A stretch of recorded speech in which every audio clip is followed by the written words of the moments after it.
woman crowned as the face of a nation did not vanish into mystery. She was found brutally murdered, and the truth behind her death refused to stay buried. For a long time, the case appeared straightforward. Evidence aligned, timelines matched. Investigators believed they were only steps away from closure. The public was told the answers were coming. But in this case, certainty would not last. What happens when a murder that looks solved suddenly begins to unravel? Not because of rumor, but because of one overlooked detail that changes everything. A crown resting under bright lights. Flashbulbs exploding. Applause filling the room. And somewhere beneath that image, a story no one was prepared to hear. And from the very beginning, it is important to understand this is not just a story about fame. It is a story about how certainty collapses. At first, investigators believed the case followed a clear path. Statements seemed consistent. Physical evidence appeared to point in one direction. Media coverage quickly echoed the same conclusion. The narrative was forming, solid and confident. Then, just as the case appeared close to being solved, everything shifted. Blue Square, a single discovery surfaced, and it did not fit. Not with the timeline, not with the official version, not with what the public had already been told. That moment marked the beginning of doubt. Why was this detail not addressed earlier? Why did it surface only when the investigation was nearly complete? And most importantly, who benefited from it being ignored? Blue Square, this new clue, did not answer questions. It created them. It forced investigators to revisit assumptions they thought were settled. It reopened discussions that had already been closed. And it placed certain individuals back into focus when they were no longer supposed to be there. As documents were re-examined and timelines reassembled, the case no longer felt stable. What once looked like resolution now felt premature. What once felt certain now demanded scrutiny. Blue Square, the investigation, did not collapse. It fractured, and inside those fractures were contradictions, silences, and gaps no one could explain. This documentary follows that shift, from confidence to confusion, from answers to uncertainty. It examines what changed, why it mattered, and how one unexpected clue reshaped the entire direction of the case. Because in the Miss Switzerland murder case, the most disturbing truth was not how it began, but how close it came to ending before everything went wrong. On February 13th, 2024, concern arose when Christina Jamovic did not arrive to collect her children from kindergarten, an action that departed from established daily routine and prompted contact with her family. According to public reporting and official statements, Christina's father traveled to the family residence in Switzerland after being notified of her absence. The home was shared by Christina Jamovic, a 38-year-old former Miss Switzerland finalist and pageant title holder, and her husband, identified in Swiss court documents only as Thomas, in accordance with Swiss privacy law.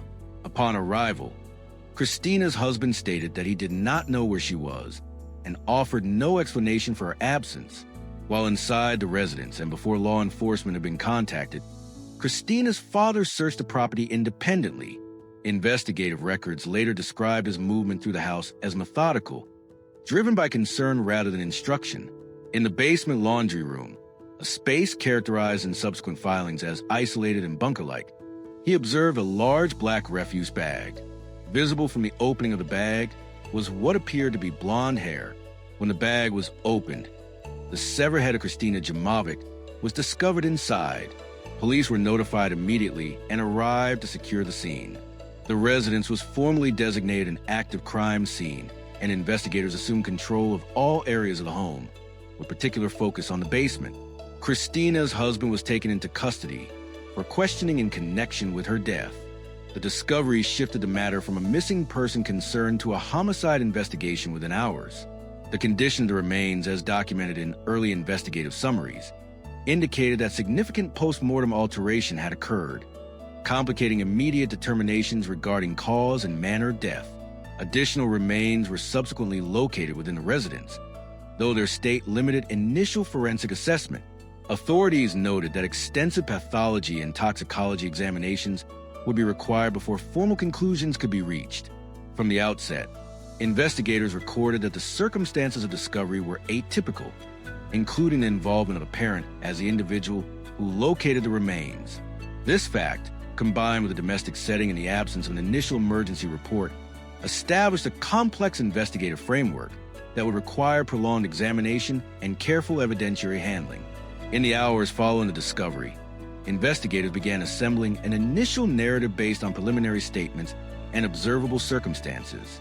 According to public reporting and official summaries, Christina Jamovic's husband stated that he had no knowledge of her whereabouts prior to her father's arrival at the residence.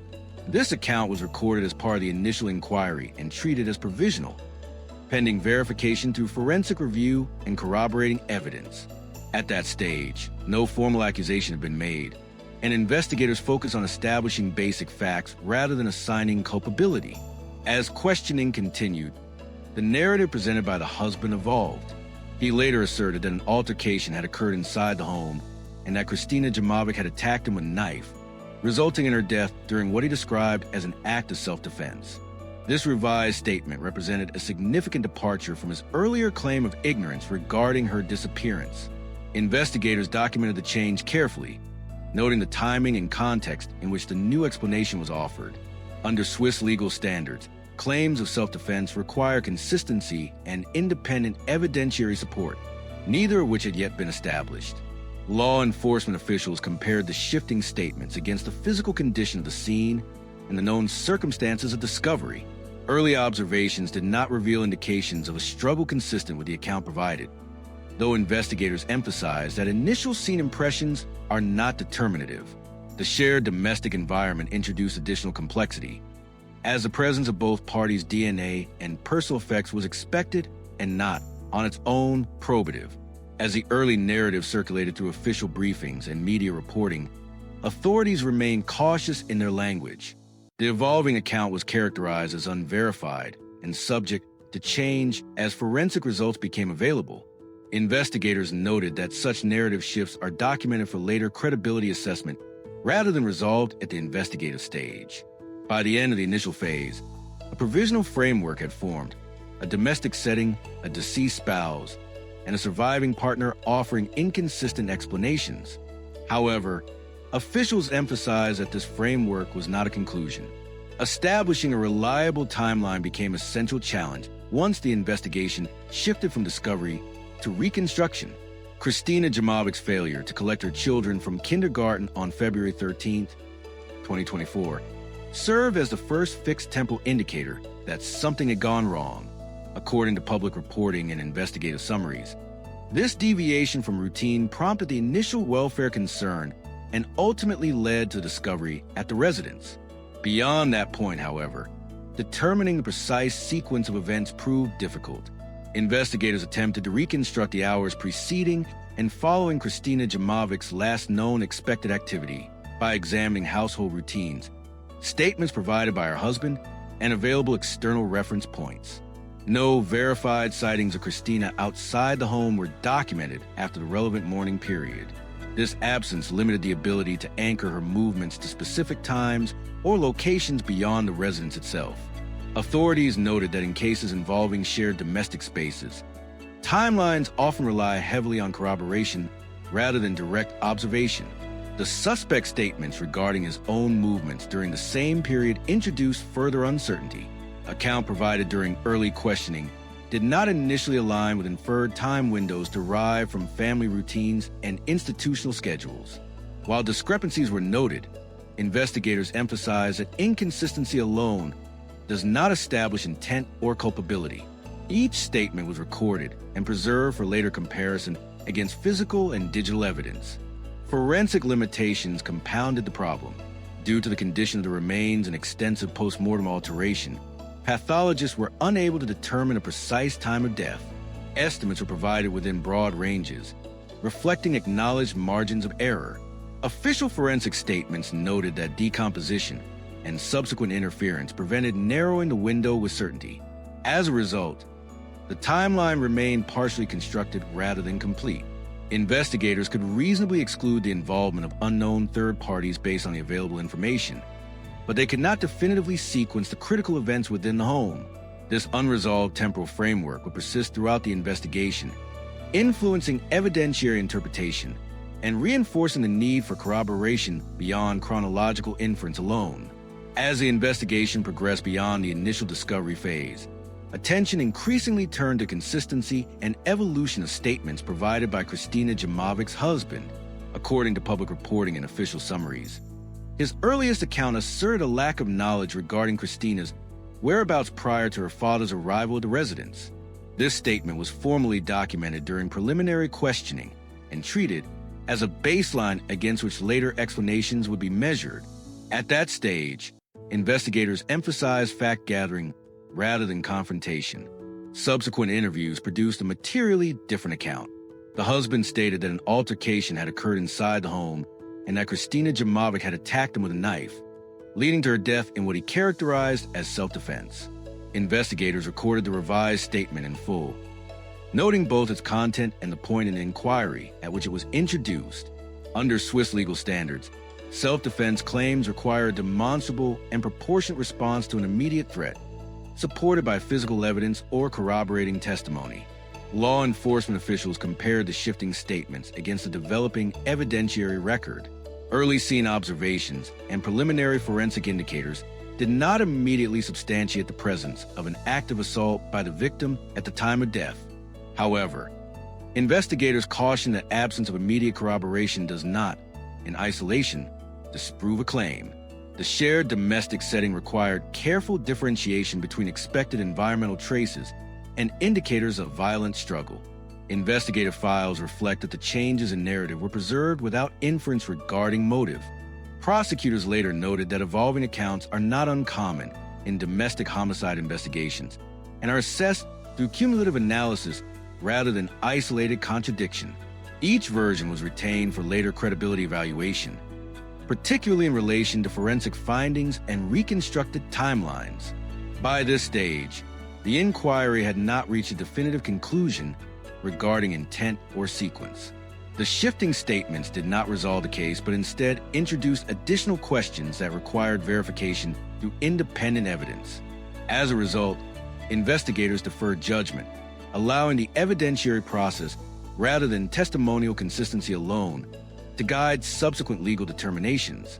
Following the designation of the residence as an active crime scene, investigators conducted a systematic examination of the interior, with particular focus on the basement laundry room, where the initial discovery had been made.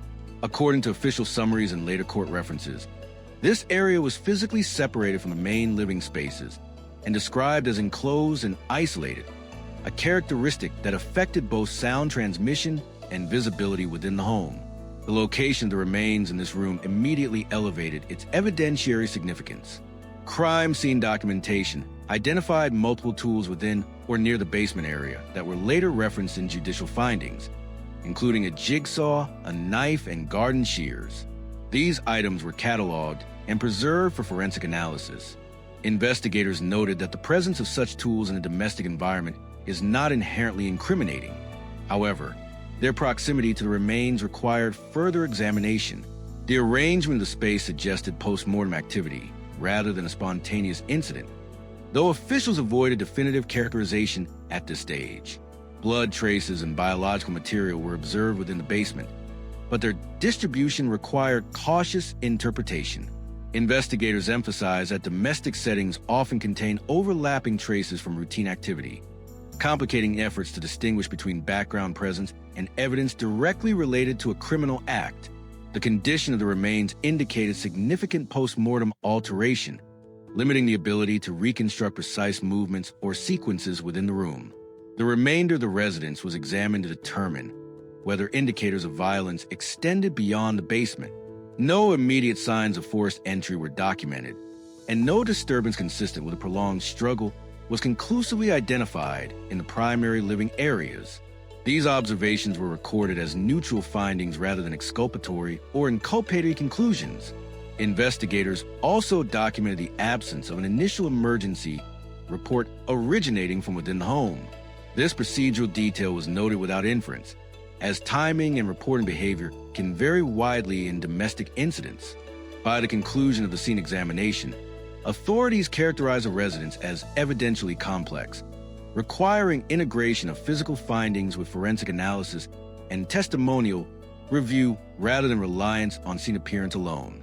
As forensic examination progressed, expectations that pathology alone would resolve critical questions were gradually tempered by the condition of the remains and the extent of postmortem alteration, according to court rulings and official statements. The autopsy confirmed that Christina Jamovic had been strangled prior to dismemberment. This finding established a homicidal mechanism of death, but did not, on its own, clarify the precise sequence of events or the duration between death and subsequent actions. Forensic specialists emphasized that while strangulation was identified, determining the exact circumstances under which it occurred was constrained by evidentiary limitations. The dismemberment and alteration of the body significantly complicated analysis.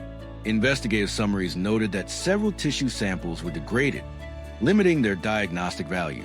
In certain areas, samples yielded only partial biological markers, insufficient to establish unique matches or to reconstruct definitive timelines. Forensic services explicitly stated that contamination risk could not be excluded, given the domestic environment and the extended interval before recovery.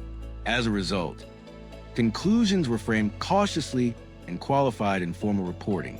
Toxicology analysis further extended the investigative process. Officials indicated that comprehensive testing was required to assess the presence or absence of substances that might bear on cause of death or impairment. These analyses were time-consuming and did not produce findings that materially altered the court determination of strangulation. However, they underscore the complexity of the case and the necessity of avoiding premature conclusions. Despite public expectations that forensic science would deliver clarity, authorities consistently noted that the evidentiary threshold for certain determinations was not met. The inability to precisely establish time of death, sequence of actions, or contributing factors limited the role of forensic evidence as a standalone determinant. Instead, it functioned as one component within a broader evidentiary matrix. By the conclusion of this phase, investigators acknowledged that forensic findings supported aspects of the prosecution theory, but did not resolve all contested issues. The case would therefore depend on the cumulative assessment of physical evidence, statements, and reconstructed timelines rather than definitive scientific proof alone. With limitations evident in physical and forensic evidence, investigators expanded their focus to digital material in an effort to supplement the developing evidentiary record. According to court documents and public reporting, electronic devices associated with the household were examined to establish presence, activity, and temporal context surrounding the events of February 13, 2024. This review included mobile phone usage data and application activity, analyzed in conjunction with known routines and reconstructed timelines. Digital analysis confirmed that the suspect's device was active within the residence during the relevant period. Investigators noted that such data corroborated physical presence but did not, in itself, establish intent or sequence. Of particular significance in later court findings was documentation indicating that online video content was accessed on a mobile device during the period in which post-mortem activity was alleged to have occurred. This information was recorded as contextual rather than determinative, providing behavioral reference rather than direct proof of causation. Authorities emphasize that digital traces must be interpreted cautiously. Application logs and usage timestamps can demonstrate activity, but do not inherently reflect the purpose or circumstances under which a device was used. Additionally, investigators acknowledge that device interaction could occur automatically or without continuous engagement, requiring careful differentiation between active use and passive operation. No evidence was identified indicating external communication or coordination with third parties during the relevant time frame. Call logs, messaging records, and internet activity did not reveal contact suggesting the involvement of another individual. This absence was noted as consistent with the working theory of an incident confined to the domestic environment. Though investigators avoided characterizing it as conclusive, digital data was also evaluated for its contribution to timeline reconstruction. While device usage provided reference points, it did not resolve broader temporal uncertainty created by forensic limitations. Officials described the digital review as corroborative rather than clarifying, reinforcing certain aspects of presence and isolation without answering all outstanding questions. By the end of this phase, investigators concluded that digital traces supported the broader evidentiary framework, but did not independently resolve the case.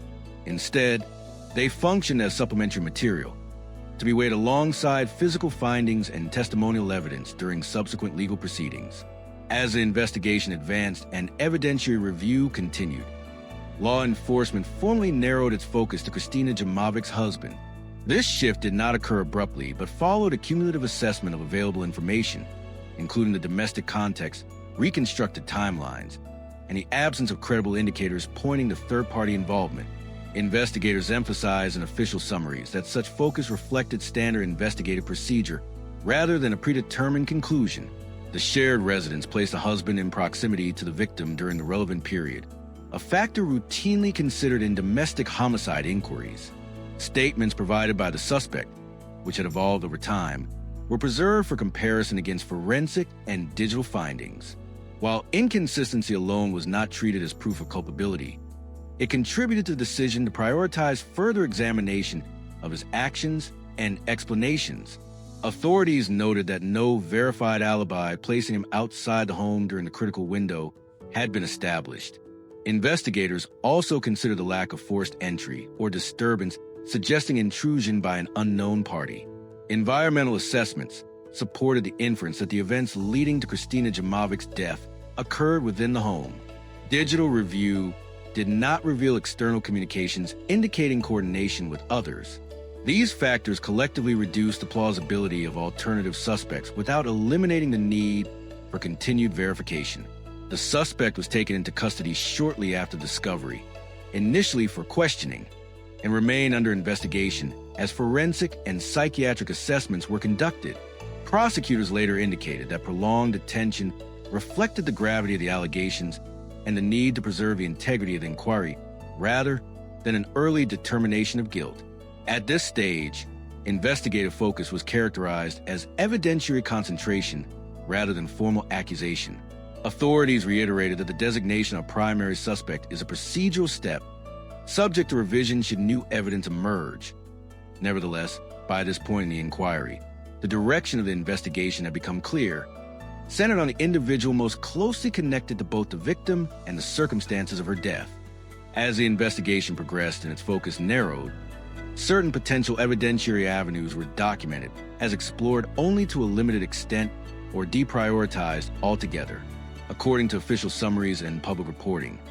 This narrowing reflected an assessment of relevance rather than a determination of insignificance.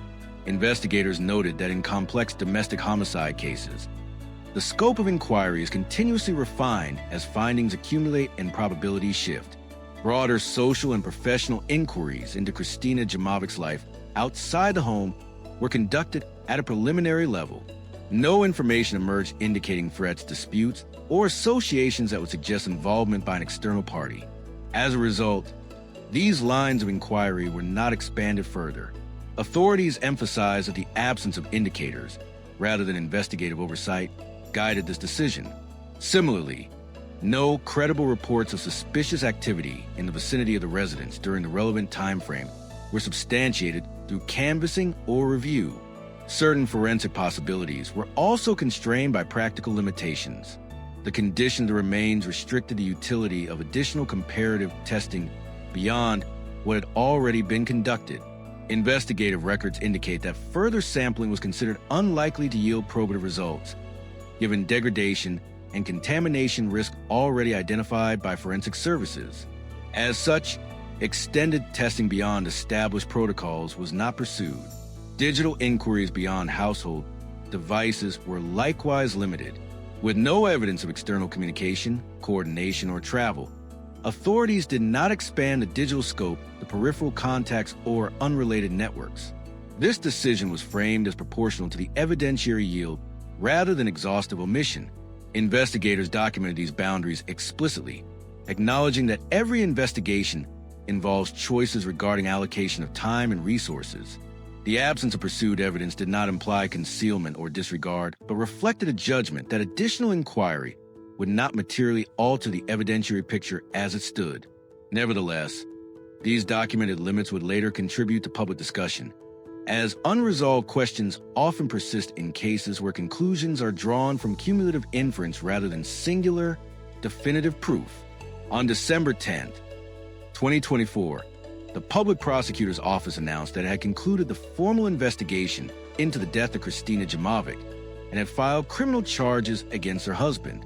According to official statements and court filings, the charges included murder and disturbing the peace of the dead, reflecting both the alleged cause of death and the subsequent handling of the remains. This announcement followed nearly 10 months of investigative activity, during which forensic analysis, witness interviews, and evidentiary review were conducted. Prosecutors stated that the decision to bring charges was based on the cumulative weight of the evidence rather than any single determinative finding. The confirmed cause of death, identified as strangulation prior to dismemberment, formed a central element of the prosecution's theory.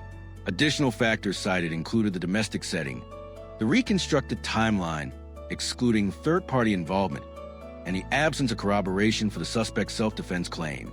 Authorities emphasized that the evidentiary threshold required for indictment had been met, while acknowledging that ultimate determination would rest with the court.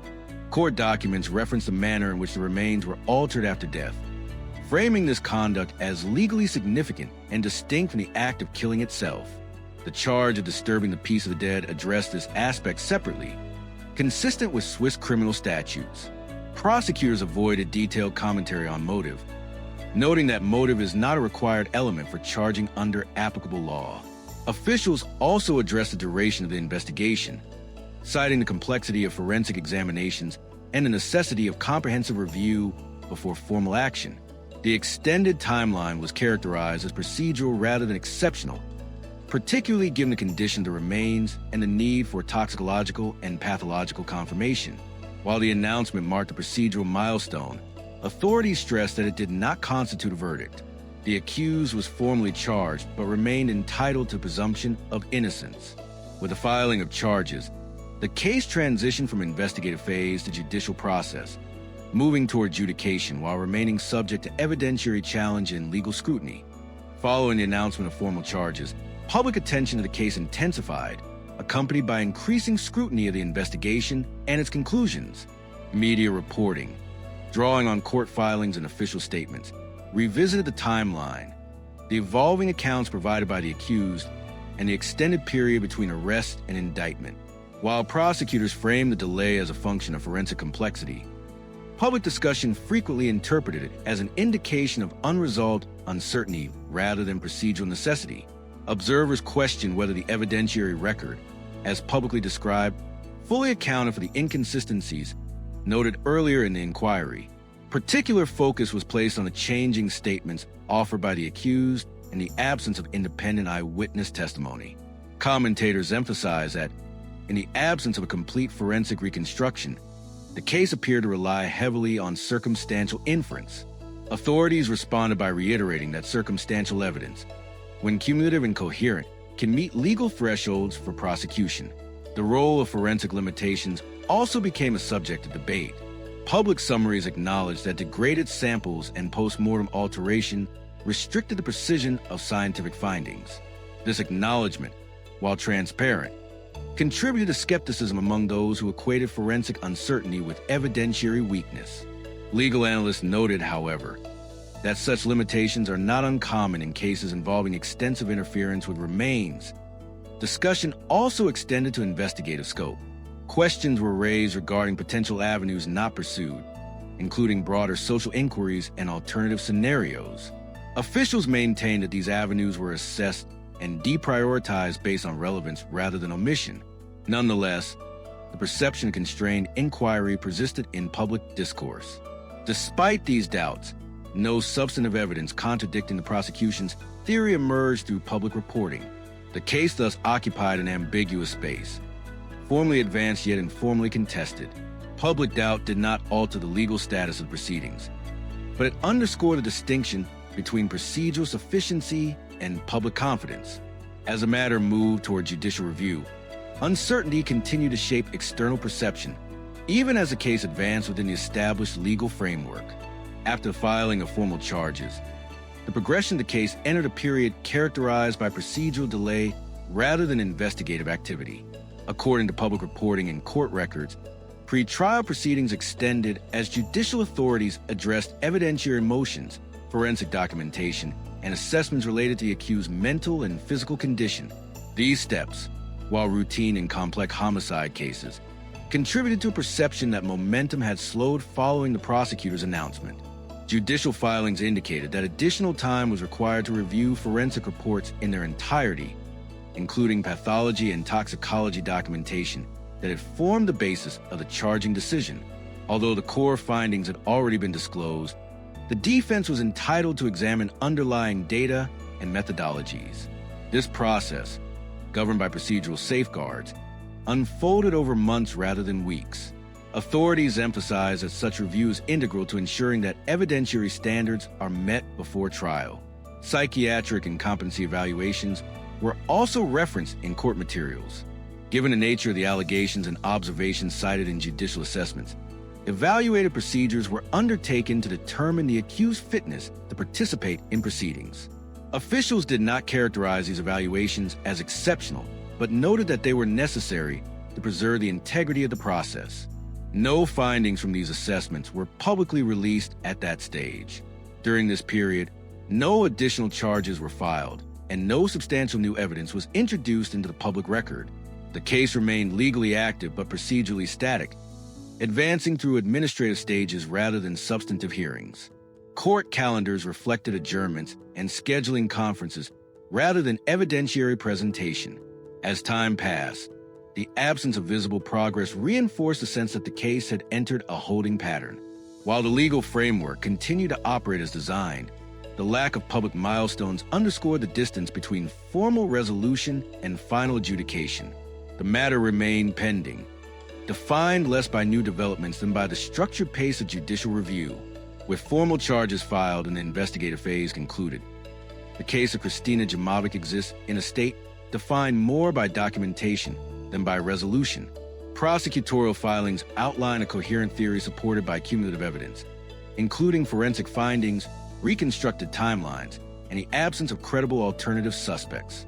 On paper, the matter appears procedurally complete, having met the evidentiary threshold required to advance into judicial process. Yet significant limitations remain embedded within the record.